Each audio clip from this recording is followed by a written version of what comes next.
석유공사 사장님, 석유공사가 지금 5년째 자본 잠식 중이죠. 연간 이자 비용이 5천억 가까이 되는 거 맞죠? 자기 자본 회전율이 얼마입니까? 자기 자본 회전율요? 마이너스 242.25입니다. 이 정도면 민간 기업이면 이 정도면 존속할 수 있습니까? 이미 폐업이 됐을 겁니다. 그래서 굉장히 심각한 상태다. 이거는 민간 기업이면 존속할 수가 없어요. 그런데 지금 동해 심해 30, 그러니까 주작 홍계 방어 시추 실패했습니다.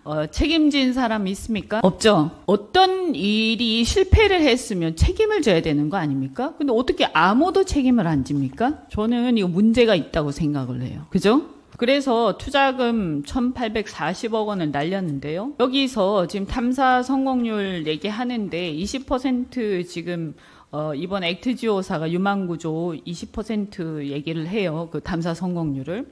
근데 보면 홍계 20%, 방어 17에서 24%. 그런데 앞에서 다 실패를 했단 말이에요. 그러면 방어구조 같은 경우에도 보면 17에서 24% 어떻게 보면 더 높은데 왜 실패했다고 보세요? 방어구조는 실패라기보다 예상치 못한 추가 압력으로서 이게 배사구조거든요.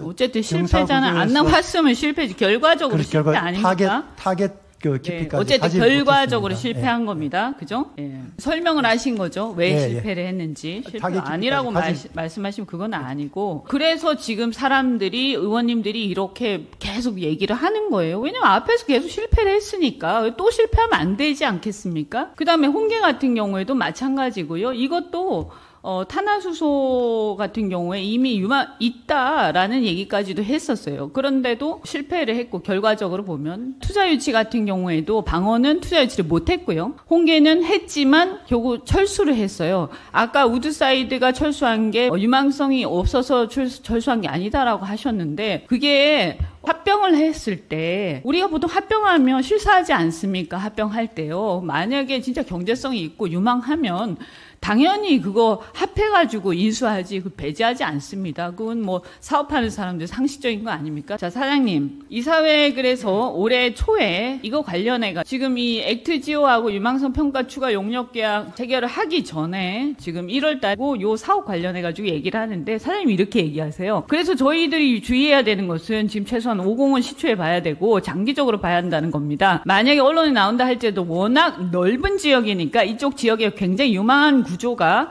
있으므로 지속적으로 탐사해야 된다는 메시지를 줘야지. 이것 하나 안 나오면 실패하고 나오면 대박이고 이런 식으로 해서는 또 전과 비슷하게 되거든요. 이게 무슨 뜻이죠, 이게? 제가 말씀드리겠습니다. 제가 지금까지는 나오면 대박, 안 나오면 쪽박, 이게 한 개의 기준이었지만 아시다시피 이건 하이리스크 하이리턴이기 때문에 지속적으로 꾸준하게 가야 된다는 의미입니다. 그러니까 지금 제가 이거 들어보면 이거 무슨 어떻게 보이냐면 결국에는 그래서 최소한 한꺼번에 5공을 시추해야 된다. 한꺼번에는 아니고요.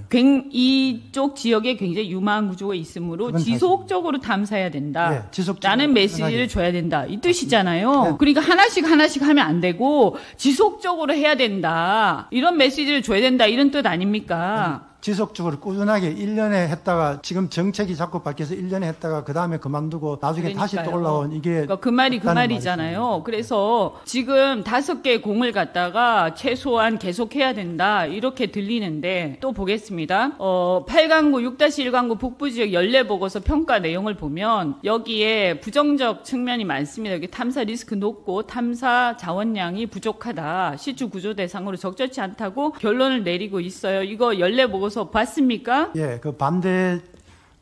네, 그랬는데도 2022년 12월부터 종합기술평가 용역을 액트지오에 추진한 이유가 뭐죠? 2023년 11월 29일 날 액트지오 평가에 대해서 전문가 자문의견서가 있는데요. 액트지오사가 제시한 동해 울릉문지 심해 퇴적체 탐화수소 부존 가능성에 대해서 부정적 의견이 많습니다. 여기 보면 탄성과 탐사 자료 처리 결과 충분히 보여주지 않았다. 탄화수소 부정 가능성 평가 어렵다. 전적으로 이 용역사 판단에 전적으로 동의하기 어렵다. 이렇게 부정적인 얘기가 있어요. 그런데 이 자문의견서를 받았으면 검증을 해야 되는데 다시 액트지오사에다가 다시 추가 용역을 의뢰를 합니다. 이게 합리적인 의사결정입니까? 저는 그렇게 보이지 않거든요. 당연히 이런 걸 받았으면 앞에도 그 연례 보고서도 있었고 그다음에 이 전문가 자문 의견서도 있었는데 그럼 합리적인 의견을 한다면 당연히 검증부터 해야 되는 거예요.